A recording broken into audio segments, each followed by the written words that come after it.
You are listening to the One Day at a Time podcast. On this podcast, my guests share their stories of alcoholism, addiction, and how they recovered so that you can too. My hope is that you find the inspiration and resources you need to let go of what's holding you back so that you can transform into the person you were always meant to be. Ready? Here we go. Hey friend, welcome to the podcast. In case you're new here, my name is Arlena and I'll be your host. Today, my guest has been sober for a whopping 37 years, which by itself is absolutely amazing. But it's his practical approach to success in business that really piqued my curiosity. His approach is centered on winning the day using sobriety principles. It's a combination of intention setting, habit stacking, guided by a higher purpose. Doug Fleener is the author of a book called The Day Makes the Year, Makes the Life. Transform your work and life with one day's success. Doug is a professional who has developed a way to apply recovery principles to business that he shares in this book. But before we jump in, I'm excited to share that Sober Life School has been relaunched with a whole new fancy pants website. It's a lot cleaner looking and has a new resource guide for those of you who are looking to quit drinking. The guide is appropriately called How to Quit Drinking One Day at a Time, 30 Tips for Your First 30 Days. These tips cover everything from how to prep for alcohol-free living, how to avoid cravings, what to do if you feel triggered, how to manage your emotions, how to talk to friends and family, and a ton more. You can get the free resource guide just by visiting soberlifeschool.com. This episode is really full of a lot of practical advice, so without further delay, please enjoy this episode with Doug and let me know what you think.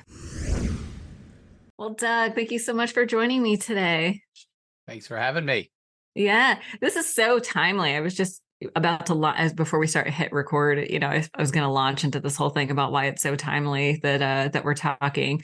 At the end of the year, everyone's starting to plan who they want to be next year, like what goals they have, and so I think this is very timely, especially for people who are quitting drinking. Maybe people are just now starting to quit drinking, and really, what they're doing is letting go of an old identity and stepping into a new one that is full of possibilities of who they could actually be. So I think this is very timely. But to start, I like to play a fun little game called the lightning round, which is actually very slow. But we'll front load the episode with some resources. Listen, I'm the perfect guest if it's slow. So go ahead. Awesome. Well, listen, you got sober 37 plus years ago. But I always like to ask people if there was a book that really helped them when they first got sober. Well, it was it was in a recovery book. It was a 12 and 12, 12 steps, 12 traditions. At one of my first meetings, I won a big book. And of course, I really thought it was destiny that I won. I didn't know that they just had every newcomer win. Right? Oh. Seriously. That's a great meeting. So I went home and I kind of read that because I couldn't sleep. I didn't know how to go to sleep. And I'd only passed out. And it just didn't resonate as much for me. But then I got another book that was written later at a later time in the history of AA. And that book really laid it out for me. I'm a very 1, 2, 3, 4, 5 kind of guy. Show me what to do. Tell me what to do. Step by step, as they say. Absolutely. And so that book really made a big difference. Yeah. Yeah, that's actually one of my favorites as well, just because, you can read about steps in the list format, but there's no context or perspective to it. So I did like the 12 and 12. Did a study group of that for many years. Do you have, listen, the name of the podcast is One Day at a Time, and it's like a mantra that I live by. Do you have one that has helped you over the years or maybe early on in recovery? A mantra? Like a quote or, we have a lot of these little cliches that we say in recovery circles.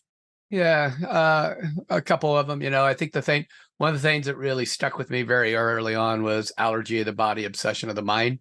It just, in just a couple words, really explained everything that had been going wrong in my life. And it also became something very simple. If I don't put any alcohol, and drugs is also a big part of my story. And if I don't put any substance into my body, I don't have that allergic reaction. So that was definitely a big one. Yeah, it's so funny looking at you today. I was like, oh, drugs. You look so respectable, but huge part of my story.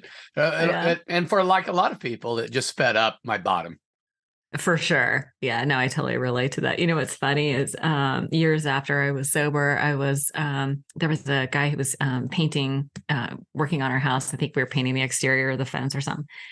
And we were standing out in front of the house, and I was holding this baby. I had a daycare at the time in my house, and I was holding a baby. And as we were discussing something, he dropped an F-bomb, and he caught himself, and he looked at me, and he was like, "Oh my God, I'm so sorry." And I turned around to see who he was talking to. Right. And it was in that moment I realized, I was like, oh, I've got like the soccer mom exterior. Like, you don't know who I am. Right. Oh, no doubt. And that's so true in life, right? People don't know who you are, whether you're clean and sober or deep into your alcoholism and addiction. That's true. Some people wear their addiction more than others, I would say. Yeah, some people, a friend of mine drives it. I was like, you have the most alcoholic car I've ever seen, right? Oh, is that right? What is he driving? Oh, it's just like the muffler's falling off and he's got dents and everything. And I was like, the cops just know you're a drunk driver. Exactly. Yeah. Sometimes you can read a book by its cover. Judge a book by its cover.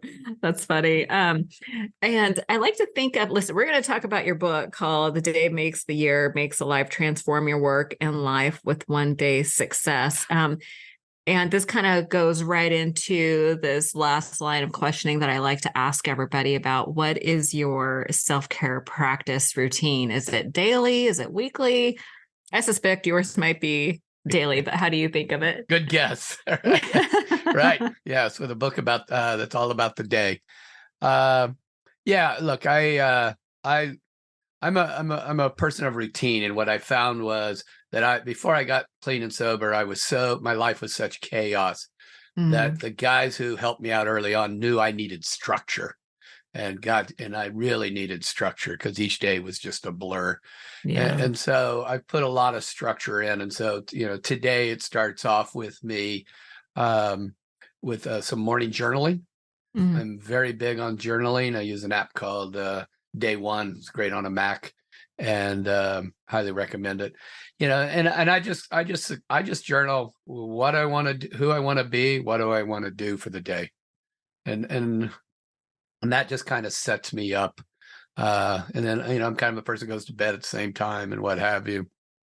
But, it's really important, and we'll get into it in the book. But, for me, my big kind of this little mantra, if you will, is, I just want to be a better person than I was yesterday. I want to be a little bit sober, and I want to be a little bit better. And so that's how I go into each day. Oh, I love that. Yeah. I'm going to have to ask you, when you wake up in the morning, who do you want to be? Like, who did you want to be today? Yeah, very good question. Yeah.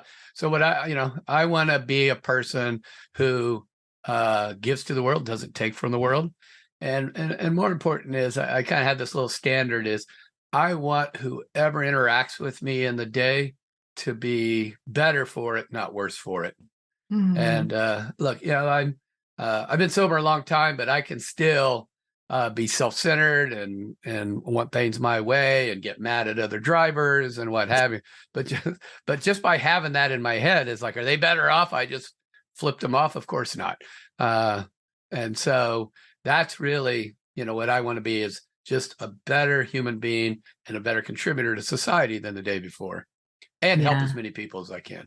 Yeah, no, I really appreciate that. I appreciate, your admission of humanness, like, after 37 years, still human, it's still important to have grace and self-compassion, but I really appreciate the constant, the consciousness of, I want to be better. I want people to leave me better than when they found me. So yeah, look, there's no promise, just because you have a bunch of years that right? That you're going to stay sober, and you got to work at it. And, one of the ways I also kind of live my life is I like to think I'm either at any given time, I'm moving towards a drink and unhappiness, or I'm moving away from a drink and happiness. And it's a very conscious choice. So I always think of life as moments as kind of linear like that. Yeah. And so I want to be very intentional in how I move away from unhappiness and move away from a drink. Yeah, I love that. So helpful. I think that's it for the. I often sometimes I ask, what's one thing you wish you knew when you first got sober? Oh, wow. I'm probably go the other way, and I'm glad what I didn't know. What is that? Well, I think every good thing that's happened in my life is not, if you had asked me, is this what you want? I probably wouldn't have chose it. Like I used to like alcoholism. Yeah, well, or my brother had like kids, and right, he'd be going to the PTA, and I'd be like, oh, just shoot me, right? I don't want kids. I don't want to go to the PTA. And so I, if I had my choice, maybe I wouldn't. And I got 3 wonderful daughters. So all the good things have happened to me happened because of sometimes me not deciding what to do, but the universe and God. I was just talking to a friend who's kind of struggling. I think a lot of companies are struggling. There's a lot of layoffs and company changes, and she's in this job that's challenging, and it's getting worse and worse. And I'm like, maybe this is happening for you, not to you, because if things had been going status quo, you wouldn't have had enough motivation to think about leaving. Yeah, so when I first got sober. So it's back in 1987, and I met one of the guys in the group was a guy named by the name of Fred T, and he had 47 years then. So that was 70, almost 80 years ago. So he goes back to Bill and Bob and what have you. Jeez. And he said something to me that I've carried my entire life is, here was a guy who had been sober a long time, right? Almost 50 years, but his wife had an illness. His son he had a disabled son who lived in his house. The man just had so much going on. And one day he said to me, everything that's happened in my life has happened for the best. I just didn't always know it. Yeah. And boy, and I tell you, that was probably 3 weeks sober, 4 weeks sober. Wow. And, and I grabbed onto that forever. So when things weren't happening the way I want, I couldn't always say, God we trust, but man, I could always, and Fred we trust. Yeah. Because he lived it. He showed it to me. Yeah. I mean, I early on, my concept of a higher power was, God was working in my life through people, right? Like that I could understand. And so that makes a lot of sense to me that this amazing guy, Fred, gave you a bit of wisdom, in the beginning when you're just like cracked open, it's, yeah, the things that we absorb. It's amazing. Those are good ones. Well, listen, let's talk a little bit about how we got here. You got sober the year I graduated high school. So that's awesome. Now I realize I'm 37 years out of high school. But what was life like? How did give me the quick, like what it was like, what happened and what it's like now kind of a thing. Yeah. Okay. So I grew up in my parents were divorced when I was young. Had a little bit of a confusing life. My father was all about his career and making money, and at the same time, I lived with my mother and 2 older brothers, and we lived in probably lower middle class. So I had a little bit of this confusion of lives, who I was, and so with having older brothers, and then my mother worked nights. I started really drinking at a very early age, probably 11, 12. They were drinking at the house. And, somewhere along the line, I figured out, or at least I thought I had figured out, I could either work hard or just try to be funny in something. And so I became kind of the class clown, if you will. But as I got deeper and deeper kind of into drinking, so I was in school in the 70s, and I was high at school every day, and I just didn't take anything serious. My priorities was always just to get high, and I made it through high school, went to college, And in college, it's when my drinking really took off, like a lot of people. And so I was my sophomore year, I was barely hanging on. And I like to always say I was drinking full time, I was working full time, and I was going to school full time. So something had to give. So of course it was school. And so I dropped out. I still can remember, God bless my mother, me telling her, and she just had such great hopes for me. And I can still, so many years, remember that just broke her heart. So thank God I had some success that she could see before she passed away. And, but I ended up, my father had a marina down in Florida. I went down there, and this was in the late 70s. Ended up moving back and forth once, but it was just, all of a sudden, it was kind of like Jimmy Buffett was hot, and the music was going, the beach, and the drinking and drugs were flowing. And I just, went all in on that lifestyle. And I mean, one of the things I look back is a lot of people who drank and drugged in high school and college, they outgrew it. But I never outgrew it. I just had to go to motels after everybody else went home. And so my life just really just got completely out of control.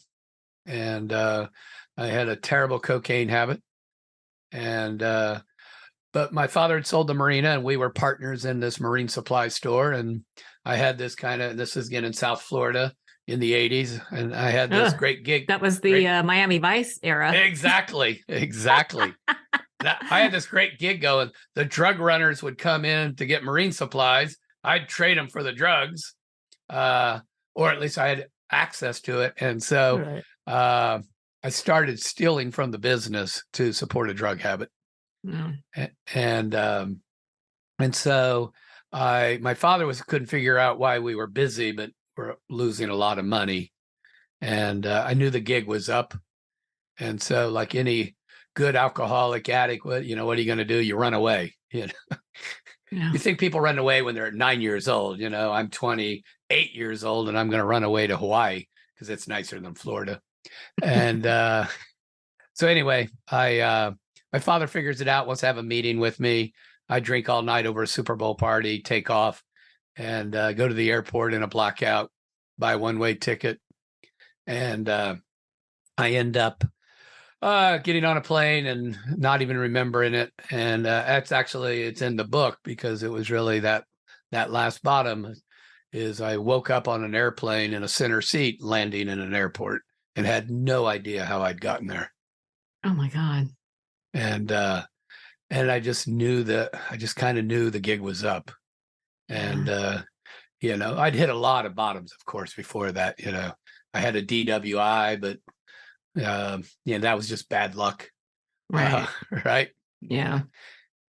I saw on the news they were out looking for drunk drivers, and I tried to do a U-turn, and there was a cop, and then it flashed before me. So of course I cut across 3 lanes of traffic. So he's just like, you're an idiot. You deserve a DWI. I really did deserve a DWI. And that's where I woke up on that airplane. I hit my bottom, and I had to go back and face the consequences and face what I had done to my family.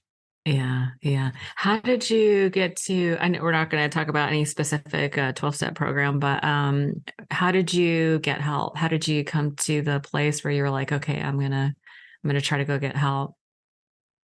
Yeah. So I waited a few days in Texas and flew back and had to meet with my father. And so I kind of had this plan. I just told him the drugs were the real problem.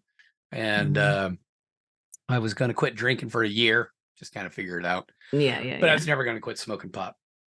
And so he insisted that I go see a friend of his daughter was going to see this therapist. So he insisted I go to this therapist. And so I go to this therapist. It's a great story, because he's talking to me. He goes, hey, so I have this theory. I have a theory that alcoholics are really just warriors from the past. And they drink because they drink because there's no battle left to fight. So what I'd like to do is I'd like to hypnotize you and talk to that warrior. And I'm like, oh, hell no. Oh, you said no? I'd be all in. I'm like, there's a warrior in me you can talk to? Yeah, he was just like, it was like so crazy. So you're like, no. I said, no, thanks. But he said, well, then you need to go to recovery. And and one of the things is, I'm not sure I ever would have went if it hadn't been for him. Now, I think he was half-ass crazy, and I turned him down what he wanted. But boy, you just never know where that lifeline, that life ring is thrown. And that's how I ended up going into recovery. So you went to a 12-step meeting and did the whole program and got the sponsor and worked all the steps. I went all in. Yeah. And, and part of it, and I had some tough guys around me. One of them said, look, he goes, this is pretty simple. Just don't drink and change everything about yourself. And, and excuse me. And I found that kind of appealing. Because, oh, yeah. I didn't like who I'd become. Oh, yeah. Yeah. I was like, when I had a very similar experience. I went to my first meeting and they were like, all you have to change is everything. And I was like, sign me up. There is nothing I want left. And listen, I didn't actually realize I had some character assets.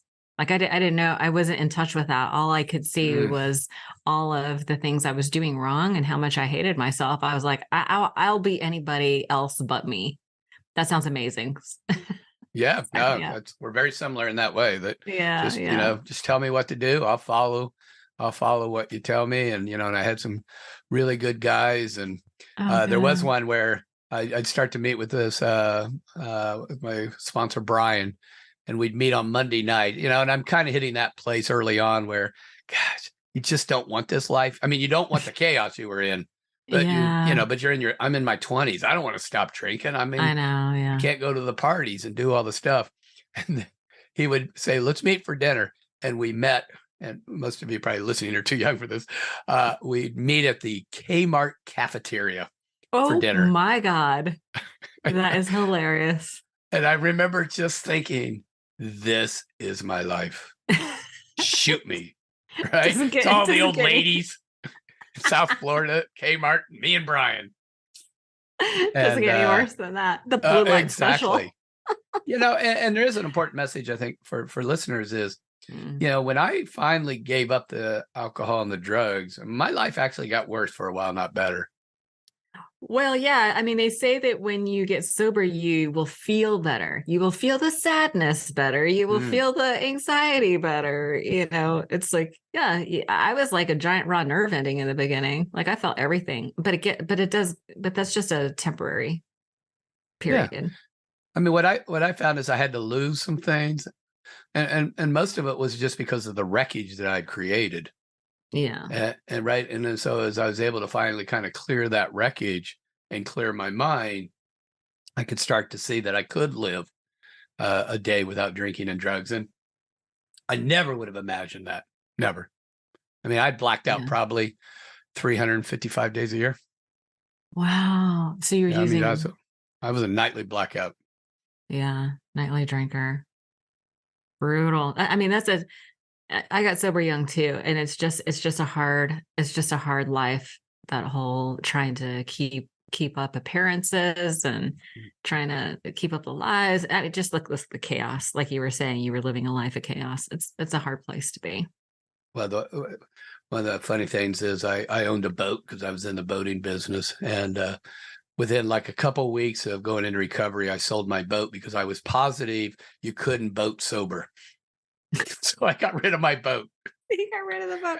Yeah, damn it. Honestly. Maybe you would go back and tell your newly sober self not to sell the boat. Yeah, I'm sure I sold it at a loss. And but I just, had been my life, boating and drinking and drugging and beach volleyball on a sandbar and running to the Bahamas, just all this craziness. Yes, ladies. Bottles, bags, and blue jeans is what I used to call it. That's a great song. It'd be a great country song. Yeah, I think it's the title of my next book. Well, listen, thank you for sharing that part. I feel like the 12-step experience is a worthy endeavor. And there's lots of other recovery modalities that we can implement too. But, so true. I really wanted to talk to you about your book because that beginning part of recovery, when you're letting go of the person that you used to be, like, I couldn't be the party girl anymore. You couldn't be the party guy. You couldn't be the boating guy. It's like, I'm sure you had to be like, this was a period of reinvention. It's like, well, now that I'm not those things, what am I going to be? Right. And I feel like that is the case for a lot of people who are newly sober. It's like they're coming to grips with this person that they have been, that they don't want to be anymore. And they have to start deciding who it is that they want to be, and like what kind of dreams and hopes that you can have. Like, what do you want to accomplish with your life? Like, suddenly, like when you get sober, you actually have all these, like, the world is your oyster. It's actually, you suddenly have all these opportunities. So, once we kind of get a handle, I think, on the fact that, we have to clean up some wreckage and we have to do some work, the idea of who do you want to be now is such an important question. So for people who are like in that place of reinventing themselves, this is a great book. The Day Makes the Year Makes a Life. So let's start at the beginning. So how do we start thinking of, who are we now? Who do we want to be? And how do we get there? Yeah, for me, I think that just the biggest part is that acceptance of this past life that you were living and the things that you have done. One of the things in the book that is probably I am most passionate about is about how we just have to own our past. And there's 6 principles, and it's the second principle. But the only way I knew to do it was just to keep living forward. One day, right? Try to move forward. I was very blessed as I'd really hurt my father and his wife financially, but they were very forgiving, which kind of made it easy. But I had a lot of regret and remorse. And, I think it's a lot of that regret and remorse and resentment too, can really hold people back into that who they were. And, I kind of know, and I think if for people who are listening, you so become like, you don't even know who you are when you're drinking and drugging, right? Because your morals, everything goes out the window, and all you care, you become so extremely self-centered. And, right. So all I know is to get away from that person. It kept taking a step one day. And that's really kind of what the essence of this book is. That, each day is a day to be better than you were the day before. And, and it can happen in recovery if you put the drink down. And I'm like you, I don't believe, 12 steps the only way. I believe there's a lot of different ways for recovery. I know what's worked for me, but, I would never think this is, my way's the only way. But did you ever do anything else like therapy or anything else like that? Yeah, they were fairly disastrous, to be honest. Really? Yeah. So I tried some, and this again was back in the late 80s. Codependency was really a hot topic. That's a big one. Yeah. Yeah. And I had a real problem with the therapist I was working with. We did it in group, and she seemed to blame my parents for everything. And, and wherever she'd refer to parents, she'd call them the dynamic duo. And, but again, this really helped me because it actually allowed me to say, I don't agree with her. It's every action I did, it was my choice. And I'm a big believer, my parents did the best they could. Yeah. And, but so my therapy didn't necessarily work out. But the one thing I've never did was ever quit going to meetings because my mind needs to be just grounded in recovery. And I stay close to a lot of people in recovery. That's really important to me. Yeah, no, that makes sense. So I'm going to kind of go through the book because, you talk about, you have it broken up in sections that are very easy to digest. So we talk about the day, taking responsibility, intentional actions, create intentional results. I love that. I'm a sales girl by I was in tech sales for 10 years. And the thing that always rattles in my brain is the VPs would be like, do the revenue generating activities. Like, what are your revenue? And so whether that revenue is like a financial goal or an emotional goal, or there's always a direct correlation between, cause and effect, which is very super pragmatic. So I love that. You talk about practice relentless simplicity, which is amazing because we do tend to overcomplicate things. Improve 3 things daily, and give to get. So let's just start at the beginning. So the day success practices. So how do you like to think of how you set the day? We talked a little bit about it earlier, but what is your guidance in this book? Yeah, it's I've met a lot of people, both in recovery and in business, and and this book is based on principles of recovery that I've really interpreted, so anyone can use, whether you're just in work, and if you even have no drinking issues or what have you, or if you do. I mean, I tried to interpret the ones that really mattered to me, and one of the things that I would see is a lot of people wanted so much in life, but they weren't doing what they needed to do in the day to make it happen. Mm-hmm. And so when I talk about the day, as I say, it's everything you want in the future is in the day, mm-hmm. Right? The future, a little cliche, right? Never happens. But, if I want to get a new job, it's what I do today to go get another job, right? It's the actions that I take. And that's really important because, thinking about something is not doing something. Yeah. Live your way into right thinking, as they say. Right. Yes, right. Act your way into new way of thinking. Right. So it's all about actions, mm-hmm. but it's what you do in the day. And so, if I want to, I'm a little under the weather today, but what I want to accomplish today, I still went into the day planning to do some things that I believe will make a better future for myself and my family, because it's all about what I do in the day. Yeah, I love that. I once heard somebody talk about how we are actually living in the residual of all of yesterday's decisions, like from the desk that I chose, the way I wear my hair, the shirt I picked out. These were all decisions I made in the past, and I'm living in the residual of that. So it does make sense that the actions that we take today. And what I love about the law of cause and effect is that it's impersonal. Right. It doesn't matter if you're a good person or a bad person. If you're starting out in your recovery and you feel like a shitty person, that's okay, because you can still take actions that will help you gain positive results in the future. Absolutely. And I mean, that was really who I was. I'd become a shitty person and felt like shit. And so, right, the only way I could get out of that was to not be that person in the day. Yeah. I love that idea of contrary action that we hear a lot about. It's do the opposite of what you feel like doing. It's a great Seinfeld episode too. Is it really? Right. Yeah. I think it's George. I figured it out. Whatever I think I should do, I will do the opposite. Yeah. That's a great one. Well, definitely in the beginning, that is a great. So true. That is so true. Yeah, I like the beginning questions that you have.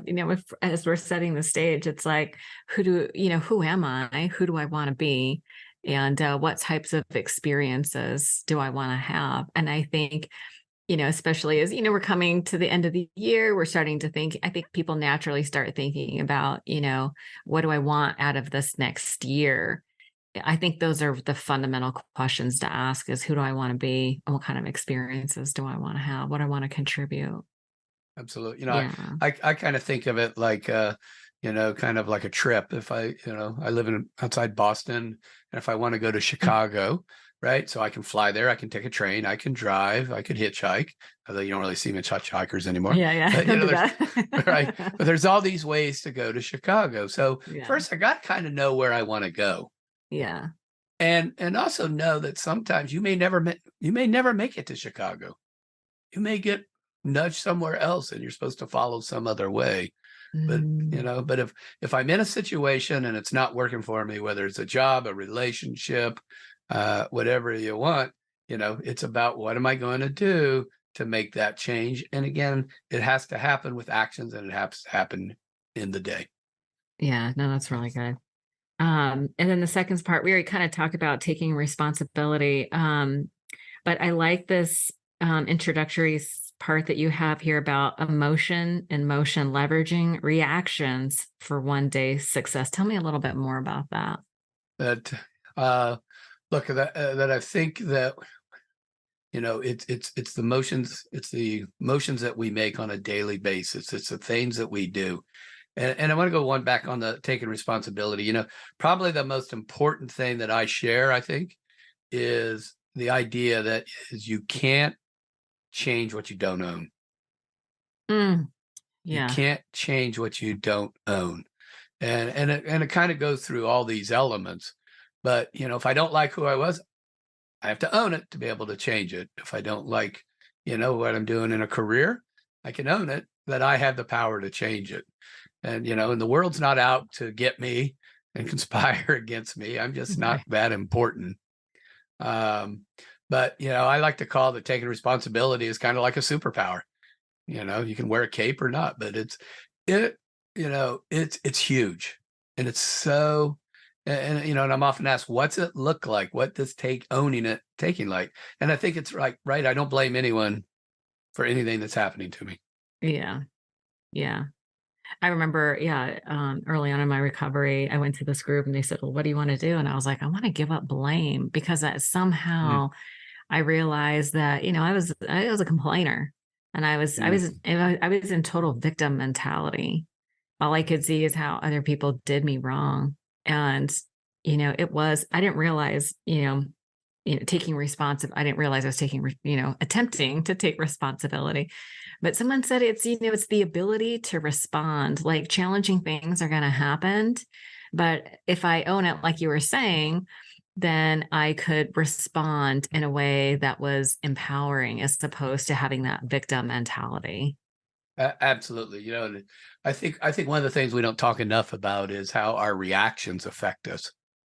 Ooh, yeah. Right. So, and look, and there are victims, and bad things happen to people. For sure. Yes. Right. But, but it's what I'm going to do as a result. If I'm driving and someone rear ends me and I have not hit the brakes, it's not my fault. Right. But it's what I do next. Right. Is it going to ruin my day, going to ruin my week, and show that the world is out to get to me? Or am I just going to call my insurance company and take care of it so I can go on with my life? And it's, so reactions are huge. And I know when my reactions are right, my spirituality and my thoughts are right. Yeah. Maybe I should take I was just looking at the book and it said The Power of Pause. And I was thinking, maybe we should pause a little bit and talk about how you understand your higher power, because that's a huge, that's the whole point of the 12-step program, is to give you access to a higher power. So what does that look like for you today? So interesting that, so I came out of a family of, my grandfather was in the Midwest, and he was a fire and brimstone preacher. He was that guy traveling the circuits in the Midwest, pounding on the pulpit and saving lives and bringing people to Jesus, and God bless him. So I had a lot of religion and really just, and lost it. And so when we get into this recovery, I kind of knew that if I wasn't careful, that God stuff would trip me up. And I didn't want that to happen. Now, one of the things my sponsor said to me, he goes, don't worry about it. He goes, see that doorknob? I was like, yeah. He goes, that doorknob can run your life better than you. Such a weird thing to say to someone. And I couldn't argue it, because my life had been such a disaster. It's like, yeah, the doorknob wouldn't have stole the money. And so I didn't make a doorknob my God, my higher power. Yeah. But what I needed to do was just to keep moving and not let it trip me up. And so I just say it's God as I don't understand him. Okay. I just don't even try to wrap my head around it. I know there's something out there. I know there's something, They told me to fake it till I make it, and I'm not sure I ever made it. But I never let it stop me. And so, I mean, I'll talk to God, but I have a tendency to talk to my father who passed away. I'll talk to him maybe a little bit more, and maybe he can pass something on to God. But and I know it's not about recovery, but don't let the God stuff throw you off. It's a part of the program, but it's the part you get to define, not anyone else. I thank you so much for saying that. I mean, I feel like for a lot of people, that's one of the things that keeps them out is this whole, higher power God concept, because the word God is actually in the steps several times. And so thank you for saying that you don't have to understand it. You don't even have to interact with it, really. Some people interact with it more than others, but it doesn't have to be a reason to keep you out. Like the steps are still a worthy endeavor. My dear friend, one of my best friends is he's extremely religious, and I always joke and say, I'm just not willing to put the work in you do. Right. He puts the work in, and just kind of a quick history lesson, right, is, right, AA came out of the Oxford group. Yes. And in the Oxford group, right, if you didn't believe in their God, you couldn't be part of it. Right. And somewhere along, they just realized that that's we alcoholics, that wasn't going to work for it. So you said it, don't let it get in your way. Just, be good orderly direction or whatever it can be. Yeah. Or a doorknob even. Or the doorknob. Yeah. I had a lot of religious trauma. I had a cousin or someone who did all our genealogy stuff. And there was like 400 years of ministers in our family. And I was like, man, they must have been turning over. They came to me because, and that was one of the things that I was really worried about. And I had a gal tell me, she goes, you can just make a list of all the things you want it to be and all the things that you don't want it to be. And I gave her my list and she tore it in half and she gave me the side that was like, okay, well then this is what it is. Yeah. It was like energy, love, connection, stuff like that. So that's kind of what it is to this day. I still feel like it's something bigger that I don't understand, but look, and I don't believe as humans, we can't understand it, right? It's just, we can't, I don't know what's out there. Yeah. But also, but if I go to the ocean and I see the mountains and I see all these things that, there's something divine, something, but not for me to figure out. And I don't let it get in my way. Yeah. Just keep it moving. Right. Keep moving forward, like you said. I love that. Let's see. So, and you were talking about successfully failing forward. There's a lot of people who are just like so afraid to fail or be humiliated. How do you think of failure? Yeah, look, I think that failure is, and again, it's about moving forward. Like most people's failures is really just not a failure at all, right? It's just we made a mistake, right? And so, and you can rarely does like a failure at work ever really get you fired. Right. Yeah. I mean, just, so it maybe takes a little hit to the ego. But, I had someone a little while back who really was just all in that they've done something wrong at work and it was going to cost them their career. And so I coached them to just go to the boss and just tell them what you learned from it. And the boss was just so impressed. And I said, make sure you tell them what you learned. And most important is tell them what you're going to do differently as a result. Yeah. And, and so if you can take away, I mean, look, every person who's put down drinks and drugs has had incredible failure in our life. Yeah. And it only defines us if we allow it to. If we allow it to, yeah. And I think it's the lesson that we take away from it, right? Like even in my drinking and drugging experience that where I hurt somebody else or I lost money, like that's a big failure in my, or, got fired from a job. I would say that those experiences actually led me to somewhere better. like hurting somebody else made me a little more sensitive to, ever doing that again. Like the pain burns you a little bit, and then you don't do that the next time you're tempted to like overreact or be self-centered or whatever. And even if you lose a job, oftentimes you get something better that fits you better. Absolutely. It's just like the letting go part is the hard part.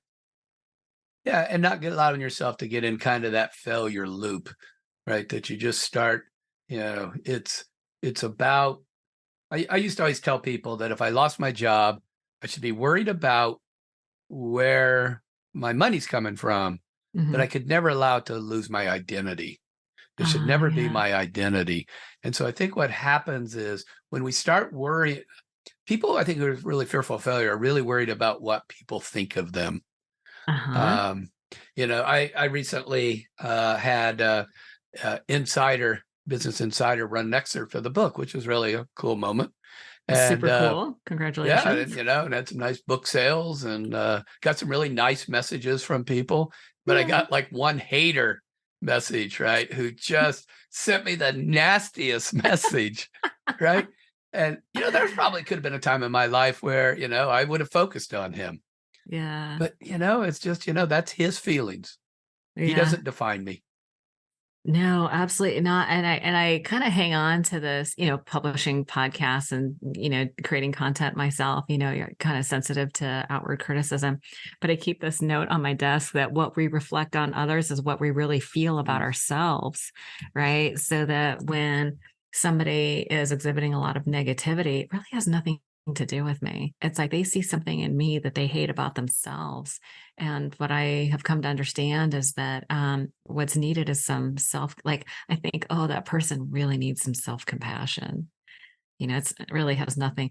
They used to say that in the rooms too when I first got sober is it's none of my business what people think about me. And Absolutely. I thought that was the craziest thing I ever heard. Of course it's about me. It's me they're talking about. And she was like, no, people are just like mirrors. You can't love or hate something about somebody unless it's something you love or hate about yourself.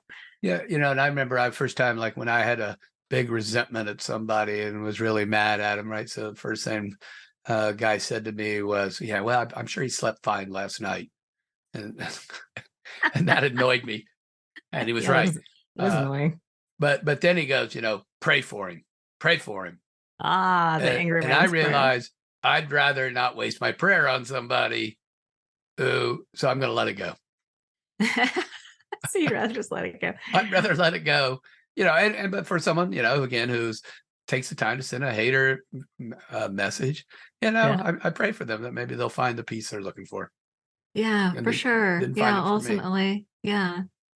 No, I love that. There's something I think it was so interesting about the, they call it the angry man's prayers, that when we're praying for somebody that we're resentful at, like I remember a gal at work who was exhibiting all the things that I don't like in a person's character, being a bully or critical or intimidating. And, they say that, it's like, if you spot it, you got it. And I was like, so where am I holding those same characteristics? And then I was thinking about it. And I kept thinking my past of when I've demonstrated those character flaws, let's say. And then I came to realize I was doing it out of my own insecurities and fears. And I was able to find compassion. And so when I'm praying for somebody that I'm angry about, I'm gaining compassion for my own character defects, as it were. And so as I get compassion for others, I can give it to myself, and it kind of smooths out the rough edges. So that's kind of love that how that works for me. Okay. So the next part of your book is intentional actions create intentional results. And you do talk about procrastination. It says, or why it took me a long time to write this chapter. Right. You're so funny. Let's talk a little bit about procrastination. Like, why do we procrastinate and how can we get over it? Yeah, I like to compare it to a pile of dirty laundry. And the looking at the laundry to me is worse than actually doing the laundry. And right, you swear it starts talking to you and taunting you and look at me, I'm growing. Yeah. And so I think procrastination, right? It's it can be from fear, right, that we're not going to be good enough or what have you. And look, I think, and I think especially for people for work is, we have a tendency to procrastinate the things we don't like to do. And so I'm really big on like little tools, kind of like a time block, like block out 30 minutes every day and just do whatever you don't want to do.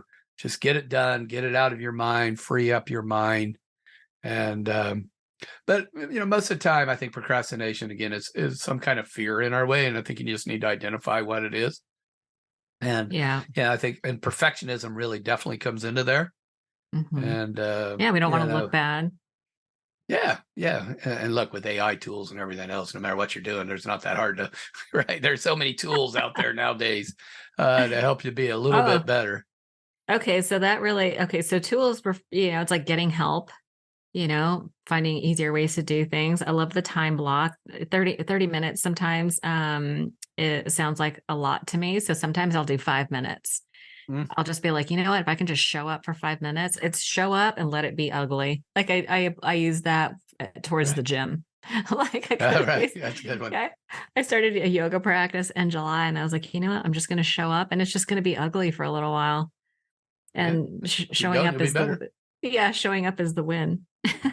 So, but I like and the other thing I recommend to people is, look, so whether it's procrastination and all that, right? So that's just so much going on in your head and so much, and so I always just tell people, look, the best thing is just rat yourself out, right? Just tell a friend how you're feeling, and text them, call them, and just say, I'm just not feeling good about myself. It's amazing what that can do.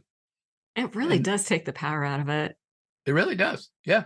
And I think that's a good way to put it, right? It's you've given something more power than it deserves. Right. Yeah. And I like the laundry analogy because sometimes just doing the thing is so much easier than not doing it. Like all the right. Like in the time it took me to avoid it, I could have done it 10 times already. Yeah. One other tool that's big for me is streaks. So like I wrote this book in like 63 days. And and only because the first book was 20 years ago, so I knew I couldn't wait 20 more years, right? So for me, it's like streaks. Like I'm going to do something today, I'm going to do something tomorrow, and then I put it in my journal. And once I'm like 6 out of 6 days, I don't want to break the streak. And it's such a simple little thing to do, but it's a great way to help yourself improve. Yeah, it reminds me of momentum. Like you build momentum and just keep that momentum going. I heard, I'm sure you've heard of James Clear's book, Atomic Habits. Yeah, he says it's better, like if you have a goal of going to the gym, but you don't have a lot of time, it's better to show up for 10 minutes than to skip the habit altogether. Yeah, absolutely. Building momentum. That's awesome. And we just have a couple of more things. So we do have practice relentless simplicity, improve 3 things daily, and give to get. What do in the few minutes that we have, what are the important things we need to know about practicing relentless simplicity? So, we humans, right? We're very complex. Usually the things we're focused on is not. And so usually there's 1 or 2 things that really matter. And more often than not, like backstories and everything get in our way. And like one of the best management tips I give someone is if you have employees, and you can do it with your children too, is just come tell me what you want to do. I'll tell you if I need more information. Because all the backstory and all the information you give me, most of the time, it just gets in the way. Oh, yeah. And that's really just true in simplicity. So if your understanding is, if you have a website that's just not getting the traffic, you could draw the whole thing out and have 47 different lines of traffic and why. Chances are there's probably just 1 or 2 things. Just try to identify what those 1 or 2 things are. And in the book, I give some nice practices of how to walk something back from walk it forward or walk it back on the steps of why, and really just getting to root causes. Well, listen, there it is, right? Get to the root cause. And that does keep it simple. Just tell me what you want.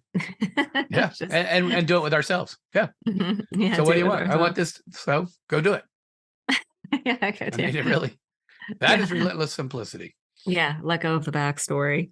Improve 3 things daily. That's probably, what do I need to know about that? You have knowledge, so you actually skills, mentioned James Clear, who obviously has just been incredibly successful and really helped a lot of people. And he talked in his book about, being 1% better. And I've actually heard that from others too, about this 1%. Yeah, exactly. And but I don't know what 1% looks like. I need something more practical. Right. So, because, I just did something, is that a 0.5%, 1/4%? Did I just get my 1%? So I get it down to the basics of just improve 3 things a day. And I learned it when I was a store manager for the Sharper Image in Florida, where a manager taught me how to look at this store and see how to make it better every day. And most of the time, I don't always know at the start of the day what my improve 3 things are. Sometimes I have one. But by the end of the day, I want to know I'm going to find 3 things to improve. And so if you do that, think about it, you're in a year, you're 1,095 times better than you were. I mean, that's huge. It doesn't have to be big. Look, most of our progress in life are really small, incremental. Yeah. But when we build on it day after day, right? We always think everybody else is having these earth-shattering moments. And all I'm doing is just trying to, again, make things better, trying to be a better person. And there's one other thing I do in there that I like to share with people is every morning in my phone pops up a reminder for me to do 5 good things a day, every morning.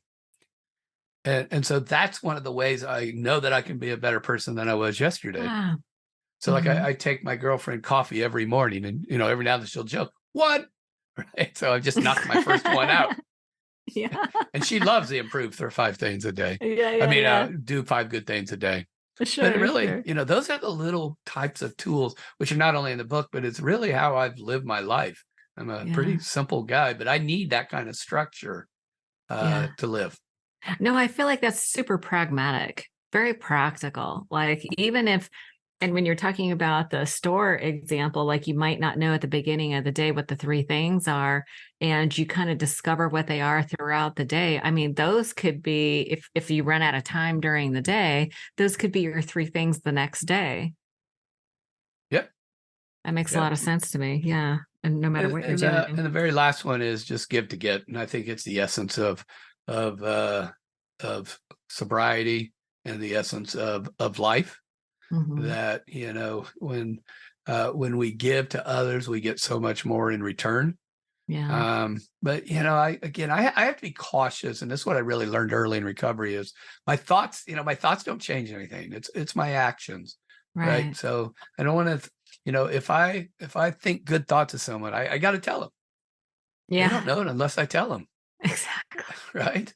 And so I just think the more you help others, the more you help yourself. And I think that's the essence of recovery. And another thing I'd have to say is all of us needed some help sometime too. Yeah, absolutely. Yeah. No, I love the idea of service. It's really, for me, it was like the fastest way to rebuild my self-esteem after addiction. My self-esteem took a huge hit. I mean, over and over and over again. And when I, started practicing this idea of service, it's hard to look into the eyes of gratitude and feel bad about who you are, right? It's a very important exercise, I think, to sort of bolster that identity that we're trying to create. Like we deserve actually to take the actions that will benefit us and others. Yeah. And to your point, it does benefit us. Look, I do believe that, it comes full circle. If anything, I feel better about myself, or, if I help someone not drink today, then I won't drink today either. Or, and it's true and professionally. And it's just, I think, a good way to live. It absolutely is. Well, listen, I really appreciate your time today. This is such a practical book. I am a practical science girl, very cause and effect, root cause. I really appreciate it. If people are interested in learning more about you or finding out ways how you help others, where can people find you? Yes, you can go to my website, dougfleener.com, DOUGFLEENER.com. Books available. You can buy it on the website. It's also available to Amazon, Barnes and Noble. Makes I think it's a terrific gift to give someone for the first of the year. Yeah. And help somebody start their year off strong. Absolutely. Well, thank you so much for your time today. Thank you for all your work, and I'll look forward to speaking to you again soon. Thank you. Really enjoyed it. Thanks. Thank you so much. Bye.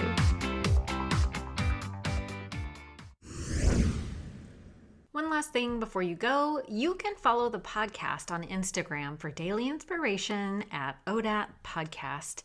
And if you'd like to get a bi-weekly email from me with recommendations to books I'm reading, meditations I love, or other recovery podcasts, just sign up for it at odatchat.com. That's ODAAT chat.com. And if you do, I hope you enjoy it.